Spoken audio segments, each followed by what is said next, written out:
Pakistan super league में लाहौर कलंदर्स के bowler Rashid Khan का कहना है कि कोशिश करेंगे हरीफ टीम को संजीदा लें और मैच जीतें। क्वेटा ग्लैडिएटर्स से मैच से कबल राशिद खान ने कहा कि टफ सिचुएशन में अच्छी बॉलिंग करनी पड़ती है। कोशिश करेंगे आज हरीफ टीम को संजीदा लें और मैच जीतें। उन्होंने कहा कि हमारी टीम बैलेंस है, ज़रूरी नहीं टीम में बड़े नाम शामिल हों। हमारी बैटिंग लाइनअप भी मुकम्मल है।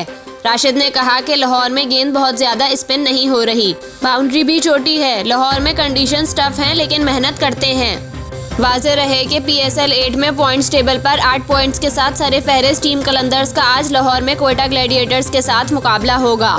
क्वेटा 2 पॉइंट्स के साथ टेबल पर आखिरी यानी छठे नंबर पर है।